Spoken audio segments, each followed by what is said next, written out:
Hey, it's a busy holiday week, and during this week, we are bringing you a look back at some of the most compelling stories and conversations we've covered for you in 2024. It's 24 in review. This is the Hidden Killers podcast with Tony Brueski, featuring retired FBI Special Agent Jennifer Coffindaffer. Bryan Kohberger. We're looking at a trial date, maybe in March 2025. Maybe. That's a big maybe. It's very much lining up with the early predictions of Jen Coffindaffer, who's joining me right now, retired FBI Special Agent. You called it, I think, like the first week we started talking about this case, if this isn't going to trial till like 2025, 2026. I thought, like, nah. Well, yeah, you're exactly right. I guess the question that I have, I'd love your perspective on it, is we're talking about one night in the life of one man. Obviously, there's victims here, but we're putting Kohberger on trial. So, couple hours.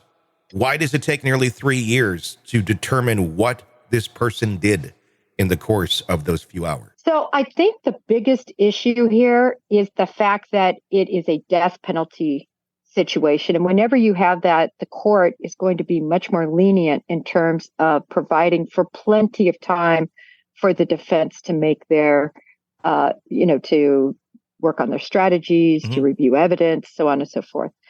You have that combined with the fact that this defense team, by the way, of 4 attorneys, 4 very well-paid attorneys, know that it is a very fruitful strategy for the defense to delay due to evidence being, issues with evidence, issues with witnesses. Anytime something happens right away, it's going to be positive for the prosecution. When it's 3 years away, it's going to be a more difficult case. And they know that. So you combine those two factors and the fact that there's 50,000 terabytes of information to review. Although Ann Taylor says that doesn't seem to be a huge problem, that they seem to be through most of that. Yeah. Well, and I can understand that. I mean, that's a thing I've been bringing up quite a bit, where we hear, oh my gosh, all these terabytes, 50 terabytes of data. And it does sound big, but what we're likely talking about with that much data is security camera footage from all over the place. And a majority of that footage shows absolutely nothing, but it takes up a lot of space on hard drives. And so it sounds big, but in reality, is it really that much? I'm going to guess probably not, but you do have to go through that. But again, 3 years, the prosecution saying they've already gone through 95% of the evidence. Is it a reasonable question to go, okay, Ann Taylor, you've been his attorney from the beginning. Why is it taking you so much longer to go through all of this? Well, as I said, it's a strategy. Yeah. And I keep pointing out that, unfortunately, Tony, we haven't even started the real hearings yet. No, we haven't. No. We haven't had suppression hearings. We haven't had anything to deal with the evidence. And you can bet it's going to come in. They're looking at every possible mistake that could have been made, and they're going to make a lot out of anything that was done by accident. I'm not saying there's anything there. I'm saying they're going to be looking and they'll find something. I think that probably is the answer to the question of why is this going to take so long? Because it's not even necessarily looking at the merits of the case, looking at the alibi, which, as we know right now, is he liked to drive around. It's more so, what can we find that was done wrong? What technicality can we find that was done wrong here after the fact in the investigation that we can argue and maybe get him off on some sort of a technicality? I think that's really their only hope. And if their goal is simply to save his life, that's probably the only hope they have of doing that as well. Yeah, that's very well stated. And I think the other issue is with this delay is what is happening on social media that, of course, transcends also to mainstream media in some cases. And that is the complete falsehoods that are just being raised and actually made up. As an example, the Steve Gonsalves text messages that are floating all around social media where he is basically saying, oh, it's Brent Kopaka. I'm convinced there's somebody else involved, that this isn't, that he doesn't believe in Kohberger's, which I can tell you unequivocally is absolutely false. Yeah. And they're made up. Yeah. But, they get the right moniker in the top left, and they, put Steve Gonsalves, and it's really sad. As sad. We're watching this unfold. Yeah. And it's scary how quickly people are able to just believe something like that on social media. It's just a quick swipe. Oh my gosh, did you see Steve Gonsalves is saying this? Oh wow. Next swipe. And then when they talk to somebody, I saw this text that said Steve Gonsalves, and it spreads. And then somebody, oh, I saw that too. Let's and then it's completely devoid of reality or fact. But then you have this narrative that starts going around. But I mean, that's like that with anything in social media, to be, real about it. Yeah, it spreads like wildfire.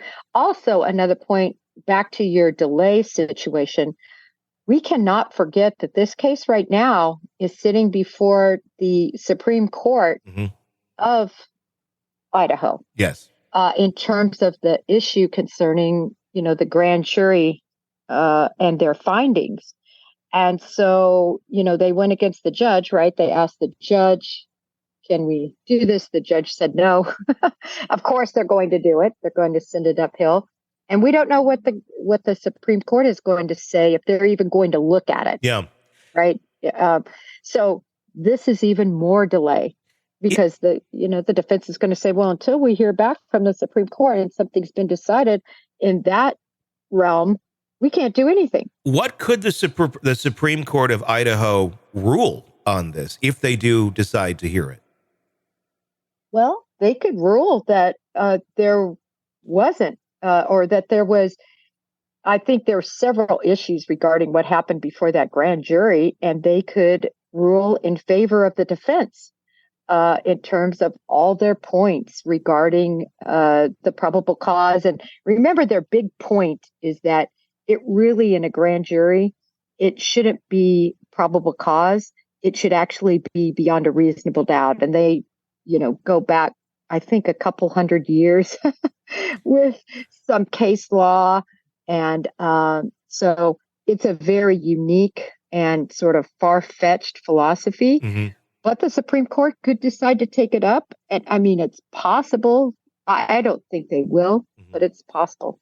Yeah, it is a very old, I mean, as I've heard from other defense attorneys describe it as, I think Ann Taylor's been waiting to argue this to the Supreme Court for years, just because it's kind of a weird caveat to this, where technically the old law says this, but it's not really how anything's been followed at all with grand juries in any recent history or modern history or the last 100 years of history. But yeah, if they do take it up, it'd be interesting to see exactly what they do rule on it. But I mean, at the end of the day, we're going to get Kohberger in court and see where that goes. If he does have an alibi witness, as he has claimed, where are they? And why, after all these months later, has that person not materialized? I mean, if you have an alibi witness, I would think they'd be very strong, and you want to get it out there as quickly as possible, not necessarily wait for court to sure yourself up and show, hey, look, I was not there. This person can prove it or something, unless this alibi witness is really not that strong of an alibi witness. Yeah, they've painted themselves in a corner with this. And I'm very curious to see what they have up their sleeve. But I don't know. It seems like the rabbit in the hat trick. I'm not trusting that there is anybody that's going to provide an alibi, because based on all the evidence I've seen, he was at 1122 King Road. Yeah. Want to listen ad-free? Want advance access to all of our interviews before anyone else? Become a True Crime Today Premium Plus subscriber on Apple Podcasts. You get every episode commercial-free, so you can binge on true crime until you can binge no more. Search True Crime Today Premium Plus on Apple Podcasts now, or go to our podcast page and sign up now. More of the Hidden Killers podcast next.